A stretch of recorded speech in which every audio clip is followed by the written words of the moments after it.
Welcome back to Winning Hand. My name is Boomguy, and I am here with our weekly deck series, All Hands on Decks, with my favorite co-host, Andyr. What's up, man? Hey, how's it going? Let's just jump right in. We do a weekly series about deck building where we highlight deck builders from Marvel CDB that we think you should be watching and decks that we think you should be playing. And each week we kind of pick a theme, or that's what we've been doing the last couple weeks, and I think that's fun. So today's theme is a little different. It's not like a strict theme like we've done in the past. We are talking about community decks that people shared or thought that we should check out. Yeah, I love it. I saw that you had posted on Reddit because I lurk there every so often, and we got some good responses. Like, I loved getting to see all the decks that came from that post. Yeah, I just did a quick post asking people, like, hey, if you have decks that you think we should check out, post them here, post a link, we'll check them out. And so we each picked one today to talk about, and we would like to share them with you. So without further ado, actually, with a little bit of further ado. Oh, no, more ado. Yeah, I know. There's always much ado around here. So generally, we talk about decks, we read the deck lists, we discuss them a little bit. If we have played them, which we often try to do, we will talk about things that maybe we liked or didn't like, or things that we would change. And then we kind of classify them in three different categories. It is the Spike, Johnny, and Timmy classification that comes from Magic the Gathering. Hopefully, if you're watching whatever episode this number is now, 9 or something, you already know all that, and this is not new to you.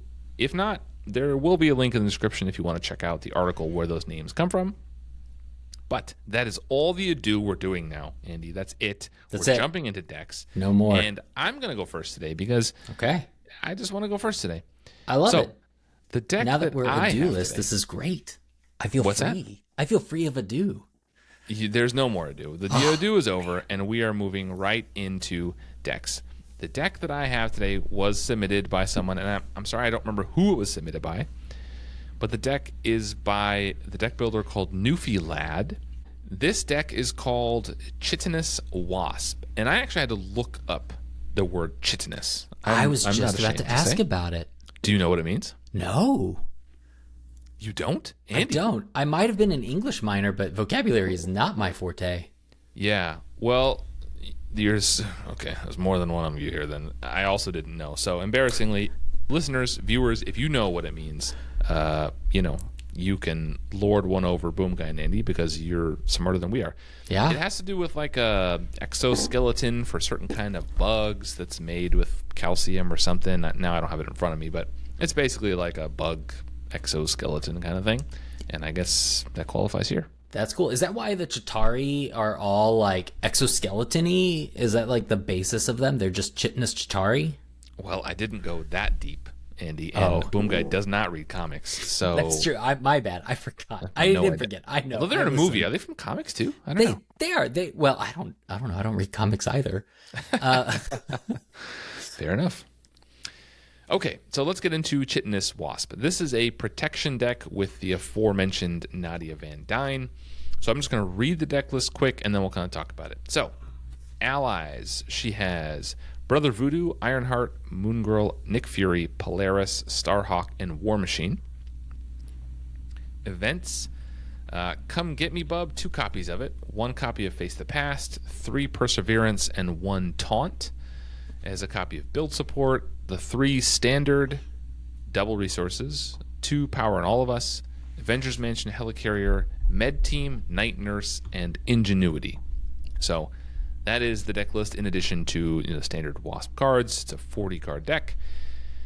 And the idea of this is to quote the deck builder, it says to try to survive long enough to win through economic advantage of your supports, card drawing allies, Face the Past, and Ingenuity. So basically using tough statuses, chump blocks, and heals to defend and keep yourself alive and draw enough cards to eventually get all your big resource cards and then win. So it's a control deck. It's probably not going to be a short game. But by the end, you're pretty powerful and you're pretty well set up. So I have a lot of thoughts on this deck. I love the write-up, first of all. I love that it says, leveraging your economic advantage long-term. That's just like a to me, it's like a fun way to think about the game. Yeah.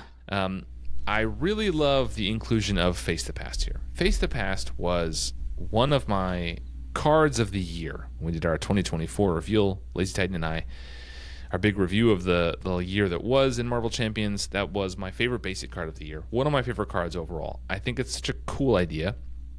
It's such a cool design, but it doesn't work everywhere, right? And I think one of the best things about it is that it's not a staple card, right? Staple cards kind of reduce deck building parameters and space, and this is one that you include sometimes, but not all the time.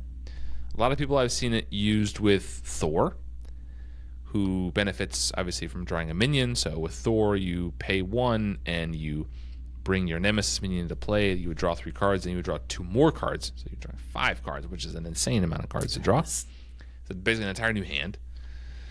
And I think Wasp, it works because her Nemesis minion is particularly weak. Beetle is not real tough. Oh, yeah. Beetle is not a frightening minion. No. You pull Beetle out, and it's like, yeah, whatever. It's just not as chitinous. The cost is less, right? Because you're not getting a really scary minion out. Yeah. But you're drawing 3 cards, which helps with her economy. She can have some economy struggles at first. So I love the inclusion of Face the Past. And then it has kind of a bunch of standard things that you would think of. Perseverance is great for Wasp. Obviously, form-changing cards are great for these Ant-Man and Wasp characters. Any of the triple characters, really. Yeah. But flipping and getting a tough card like that is great. Come Get Me Bub, another good one. Pulls out a minion, gets you a tough card, heals you. Taunt is great with all these tough cards because you're going to pull attacks to you, but it doesn't matter, and you can just draw more cards. So a lot of card draw there. She has access to Ingenuity, which is awesome. A cheap resource generator. I did find there was almost too many resources by the end. Avengers Mansion, Helicarrier, Ingenuity. I was like swimming in all these resources and resource generators. Yeah. So then, okay, before I talk about the negatives of that, let me just ask you, Andy, do you have any thoughts on Chitinous Wasp? I think you do because you left a comment. I did leave a comment. I especially I always love when there's something that I didn't necessarily notice about a card that someone points out that's like, oh, that leads to some cool things. So like in this case, the mental on Come Get Me Bub so that I can recycle is really cool. And that also makes sense why they only did 2 instead of 3, because you can just feed it right back in. But then even on, I love, and you called it out, the economic advantage in protection.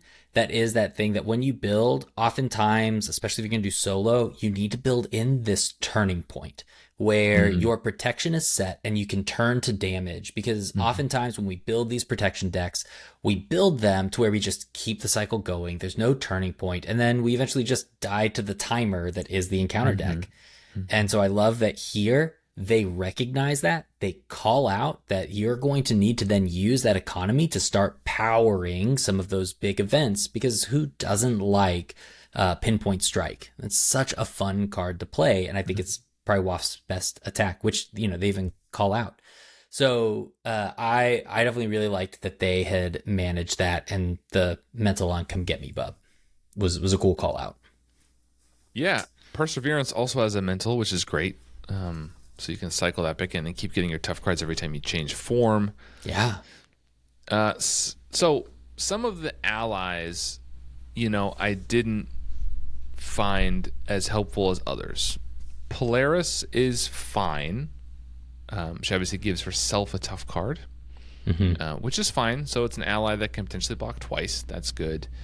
Starhawk, people like to loop Starhawk a lot, right? He's an ally where if he takes consequential exactly equal to his remaining hit points, he goes back to your hand, which can be good, can be bad. Then you find yourself often having to spend something to play him again rather than play something else. If you want to keep the loop going, it doesn't have, the nowhere loop. It works particularly well with Guardians because nowhere draws you a card then to kind of keep the loop going. So I found that not awkward, but those two I thought were interesting choices for allies. Brother Voodoo is just great. Obviously, he's mental, along with Ironheart, Moon Girl, Nick Fury, and War Machine. Those are all mental. They can be recycled. Nick Fury is just Nick Fury. Moon Girl is Moon Girl. Ironheart, so they just draw a bunch of cards. And that's the key of this whole deck, really. Like, you're drawing cards all those allies, Brother Voodoo, Face the Past, Taunt, Avengers Mansion, all this stuff is card draw, which is great. And then you get to the point, you turn the corner, and you kill people. Yeah. I would have made some changes. And so after playing the deck, here's what I would say.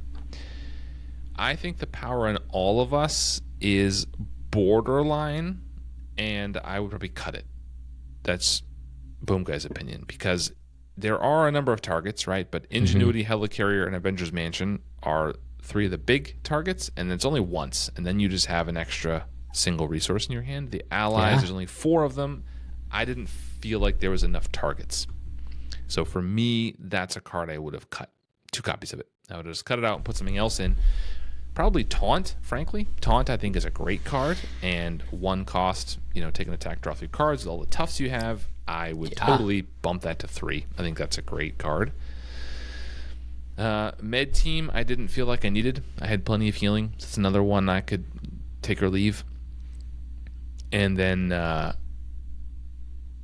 think there's enough mental here to be recurred, but not so much that it's hard choice what to recur every time. I feel like it's pretty clear.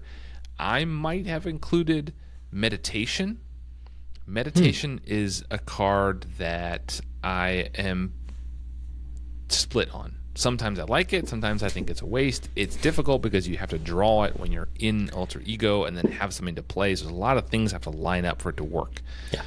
However, it is a mental resource, so it can be recycled. You can just put 1 or 2 copies in there. And if you are leveraging her girl ability, you really want to be flipping down frequently to shuffle. So you're going to find yourself in Alter Ego often enough that Meditation would work. So that's one I would think about including. If you are the owner of this deck, Newfie and you watch or listen to this, those are some suggestions I would make. But overall, really fun deck, and I am a Wasp fan, so I have a soft spot for Wasp. Anyway, Andy, do you see anything here? I don't know if you played it or not. I have not. I looked at it and I saw the combo was cool. It is in my to play queue, and so I want to. The things that definitely stick out. The first one that sticks out is, I like Night Nurse. I think Night Nurse is great. I don't know that in a deck in which I'm not necessarily counting on my activation, that it's a necessity in order to, if I'm stunned, I'm just going to activate to get rid of it. I'm using Tufts for defenses, so I'm not too worried about those getting caught up. But, I understand it as a worthwhile card. I definitely do like Meditation. I think that's a good add. Granted, as is with anything in basics, a lot of basics are 1-to-1s, and all Meditation is doing is converting your activation into 2 resources to help pay for something. And that's pretty great because, once again, this is a deck that isn't relying on Wasp's activations.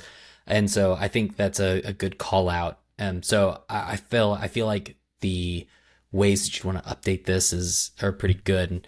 Polaris and Starhawk, I'm curious. I'd have to go through some of the protection allies to see which ones, if there are better fits. But if you are going to go power on all of us, I think stick to your basic allies if you do want to keep that in there, because I just don't think if I'm drawing Polaris, I don't think that's going to be in my mind to pay for, because I don't have a card that makes me feel like, oh, this is worth it. Yeah, I agree. I think, I don't want to make too many suggestions here. Sure. I think, this person built the deck, and they obviously include these cards for a reason. So I don't want to just wholesale chop all these cards. But I did. And it looks fun. There's no doubt about it. It looks a ton of fun. I just like Wasp, so I had fun. I think for me, Polaris and Starhawk are some that could go. Sure. And if you want to keep power on all of us, I think Vivian, the basic ally, is really, really strong. She's a mental resource, so she can be recurred. With the girl ability, she can be paid for with power on all of us. She can blank nasty side schemes, whatever, blank anything, which is great and can be really helpful in certain scenarios. Yeah. So I find that to be a good one. Other great allies for her, Victor Mancha's a good one. Just eats minion attacks. And you can get more expensive if you want to put in things like Iron Fist and Luke Cage, things that are going to stun or, add more top cards. So there's a lot of different allies, I think, now to include. I just, I don't know why those were included necessarily. Starhawk is just generically good. I just don't know if it's good enough to stay in this list. Sure. But yeah, again, Wasp is awesome. Yeah. The deck was fun. So I sound like I'm being critical. I'm very much not. It's a good deck. Yeah, so Newfie, if you listen, if you like this, thanks for submitting the deck. Thanks for putting it on Marvel CDB. And I will, leave a link. I'll leave a comment that links to this if anybody later wants to view this or if you want to view it. Awesome. So would you call it Johnny, Timmy, or Spike? That's the next thing. Oh, man. Sorry, I beat you to it. No, you're half of this, Andy. So you're more than welcome to. Would I call this Johnny, Timmy, or Spike? I think this is.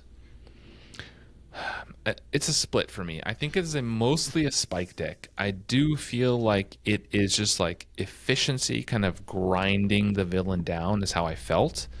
There wasn't much splashy about it. It's just kind of like grinding down the numbers, and he even calls out the efficiency, the economic advantages. It's just kind of like turning that lever until we get to the point where I have turned that corner, like you said, and then I just hit you with my big attack events. So I did feel mostly Spike. Yeah. There's not a ton of combos in there, but if you're using taunt, you want to make sure you have a tough face the past. Like there's some combo splashes of salt in there, but overall I think this is a Spike deck. Yeah, I'm right there with you. This is definitely a Spike deck, especially the consistency at which you can, like the deck is going to play consistently the same way. Yes. There isn't much variation, it looks like, in a good way. Like you can plan on your attack, and I think that is awesome. But like you said, like there's some combos that exist, but at the end of the day, it is the consistent, the toughs, the economic advantage, then the crushing the villain. And it'll play that way every time. Yeah, ideally. Yeah. Okay, so that is Chitinous Wasp. So anybody who wants to check that deck out, please do so. Please go check out this deck builder, and there are other decks as well. Newfie, thank you for sharing. And we are going to go to the second deck of the day. Before we do that, I want to call back on something you just said a second ago, Andy. Yeah. You said this deck was in your playlist, or in your queue. Are you old enough, sir, to remember a time when Netflix had a queue? And it wasn't just whatever you liked and clicked on. It was the things the discs that they would mail you. Yep. You had to put a queue. That's when you said that. That's what came to my mind, is that you have this queue and you're kind of ordering how you want to play them. That's right. You have the little 3 arrow, and you would click it and you would drag it up because you wanted it next or below, or change your order on things. So I do remember that. This is definitely just I have a note, and then I just copy and paste the order that I want to play in. And so that is the queue. I don't have a built-in, like, my own web page of like, I'm going to play these decks. That would be awesome. That would be, of the list of things that could be fun to add in, that would be one of them. Yeah, I think I don't have any kind of skill with like making websites or anything, but if I did, that would be a cool thing to add to the website. Totally. All right, we are going to move on to your deck now, Andy. Okay. Your deck is also, we picked another one off the list, but go ahead. This is as we talked about wanting to check out other Newfie decks. That's exactly what this one is. It is his Ant-Man, Ant in the Pool deck. And so this one, the deck list, so that everyone can be on the same page, is for allies. We have the basics: Blade, Machine Man, Nick Fury, Professor X, Snow Guard, and Spider-Man. And this is the Miles Morales Spider-Man. For events, we have the pools: 1 Get Ragey, 3 Mulligans, 1 Not My Responsibility. Player side scheme, we are superpower training. And then for resources, we have the 3 pool triples and the 3 basic doubles: Energy, Genius, Self-Confidence, Self-Control, Self-Preservation, and Strength. For supports, we have basics: Avengers Mansion, Helicarrier, Quinn Carrier. And then for upgrades, the pool: Blackout, Healing Factor, Stick-to-itiveness, and Tic-Tac-Toe. And this deck is, the whole idea of it is around synergy with Mulligan, because there are plenty of resource sinks for this deck. You have Machine Man, you have Blade, you have Blackout, Tic-Tac-Toe, Stick-to-Itiveness, Ant-Man's Gauntlets, the Wrist Gauntlets. So there are plenty of places where you can use these resources. And this is definitely on the more controlled chaos side of Pool. And I think that this handles it well. It is interesting in that usually when I think Ant-Man, I think of flipping, right? Like trying to do the lay down the laws or perseverance or any of those things. And I think that this is a nice way of dealing with Pool and being okay, not making Ant-Man flip 1,000 times a turn and still having it be worthwhile.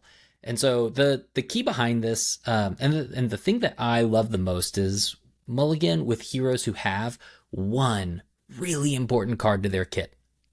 And with Ant-Man, I think most people feel that way about his helmet. Like his helmet is when Ant-Man really turns it on. And mulligan is a great way to just help you get there. And especially for, in this case, the only ways that you can get there is you can either use superpower training or you can draw in and mulligan for the helmet. But mulligan helps change that just a little bit. And then I feel like, I don't know about you, but Ant-Man's Wrist Gauntlets, when it first came out, I was like, this isn't worth the one resource. I don't know why I'm bringing this in. And nowadays, I love his Wrist Gauntlets. Yeah. And so I love it as a resource sink here so that mulligan still is useful. You can stun the villain and then mulligan for a new hand. And so I like that a lot. Yeah, I have had a similar journey with Wrist Gauntlets. I think even in my series with Villain Theory, I called it his worst card, and we may have even agreed on that. Yeah. I remember. It might have been Hive Mind.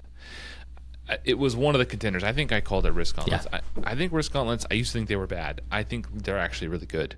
Yeah. And, okay, so before we get into like what we changed about this deck, I need to have a short tangent about the Pool aspect. And anybody who watches the channel or listens to episodes know that Boomguy goes on tangents fairly often. Yeah. So this And to me, tangents about the Pool for what it's worth.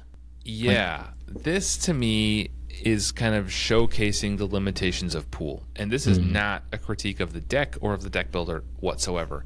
But mulligan is a good card, but really I feel like the Pool aspect is so limited, right? And I've said this before, the Pool is so shallow that it's like resource sinks and mulligan are like kind of the primary archetype in Pool.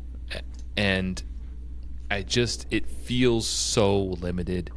And every time I see a Pool deck, it feels like it is 80% basic with a few things sprinkled in.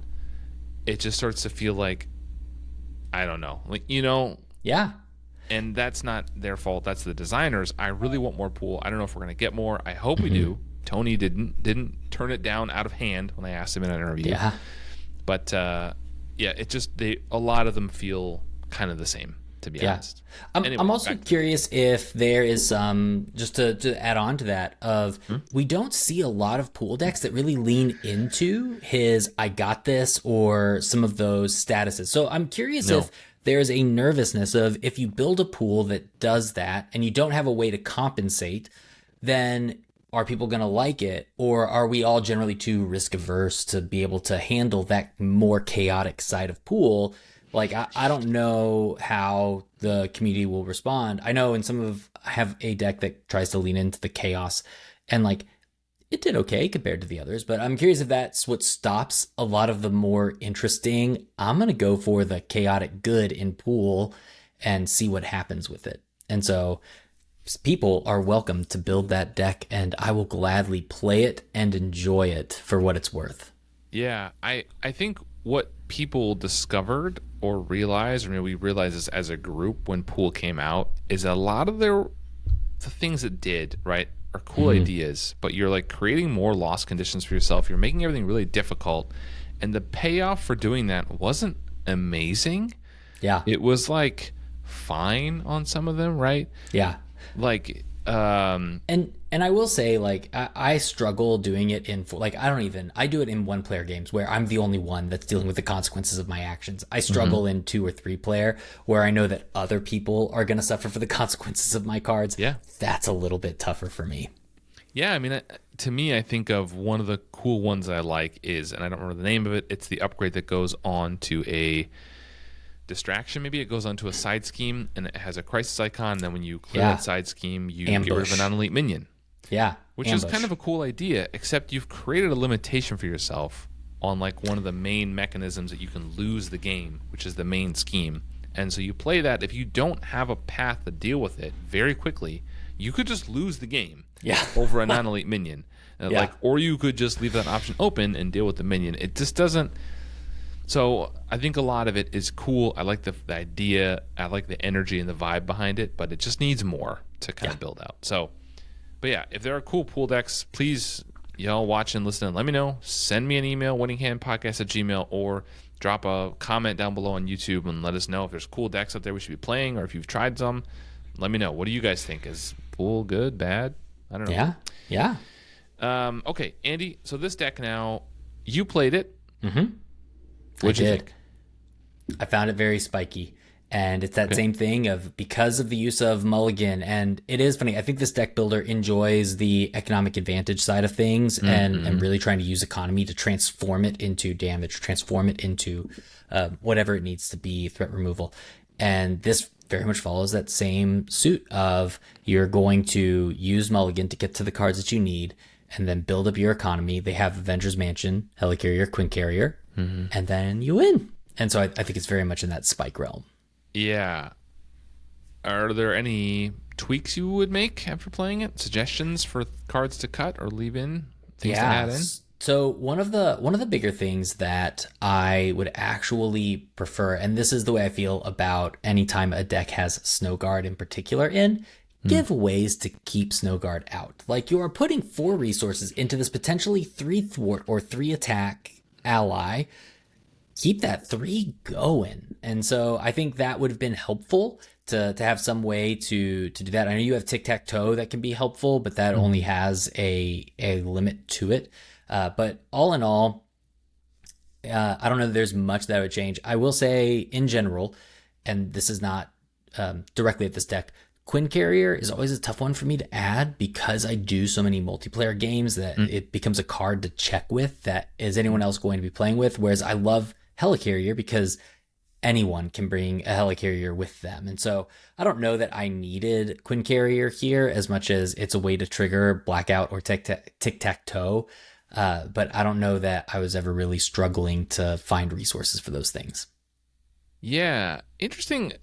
Quinn Carrier used to be a card. I mean, early in the lifespan of the game, there was a lot of Avengers. I played a ton of Quinn Carrier. Yeah. And then I played a lot of multiplayer too. But as the game went on, I just felt like Helicarrier replaces it in 90% of those decks. When you really think about it, it's more versatile because you can give it to someone else if you're not playing a solo game. And if you're playing like defense events and you need that resource off turn, that's where it really, to me, that's the big differentiator, Yes, right? that's a good one. Other than that, Helicarrier is basically a Quinn Carrier. Yeah. I just don't really know. You know, Helicarrier can stack with things too, like the one that what's the shield card that makes the shield card cheaper? The government liaison. Government liaison. Like you can stack those, I think, right? You can play government liaison and Helicarrier, and that works that way. I don't know. I think they're. For a multiplayer game, it's another card you have to check with, and I agree with you on that one. This one, the deck builder did call out the Snowguard thing with Tic-Tac-Toe. I agree with you, though. It's limited. A copy of First Aid or 2 wouldn't kill you in this That could be deck. super helpful, yeah.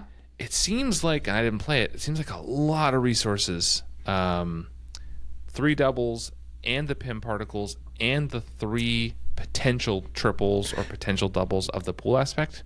Did you find you had too many resources? So because of the resource sinks, that never bothered me as much because they front load a lot of them. And because even once you get Blade out and Machine Man in particular is a great, you can dump up to 3 to make his activation 4. So I didn't necessarily feel that as much because all of those things were there. I will say, and this may be more me thing in the way I play, but when taking this up against Claw, I don't know that I was ever really at full health to enjoy them as triples. And there were a couple of times just not defending, so they were singles. And especially without a way to do big healing. Like you get healing factor and you get the helmet, and then all of a sudden, okay, you're set. You can start healing a little bit more. That's 4 healing a turn to jump into giant form. But for me, I don't know that they were getting the things that, I think people hope to get them as triples, and I couldn't count on them as triples here. Yeah, I see that, and when I play pool sometimes, I feel like I see them in a lot of decks. People put those triple, we call them, resources. I'm using air quotes, listeners. Triple resources into their decks, but they can easily turn into not triples, and sometimes they're just singles, and then they kind of feel bad, in my opinion, because it's just like, if it's a single resource, I'd rather it was an event, because it's still a single resource, but I could also use it for something else if I wanted to. They're a little unreliable. So it seems like a lot of resources, but Risk Gauntlets helps. The other resource sinks. Yeah. So overall, how would you? I mean, you said this is a spike deck. Spike to me. Yeah. What do you think? I think this is a spike deck. I think this builder, Newfie Lad, may be just a spike player. Yeah. Absolutely. I mean, it's only 2 decks I've seen of this deck builder, so maybe I'm wrong. But based on the 2 I saw, they seem like a pretty strong spike player. So absolutely. Yeah, if you are a spike player yourself, you may enjoy this deck. Newfie Lad, thank you for sharing these 2 decks. We had fun with them. And please, if you're listening, if you're watching, go check out Marvel CDB. Go check out Newfie Lad. Leave a like, leave a comment on their decks. Let them know that you enjoyed it. Hopefully play them. We are trying to improve Marvel CDB little by little, whatever we can do. And all we can do right now is share people's decks, encourage them to go check them out, and make it a better place. Absolutely. So, Andy, thanks for joining me today and talking about decks. Thanks and for let's having do me. this again. Sounds great. All right. Well, thanks for watching, everybody. We will see you next time. Goodbye, everyone.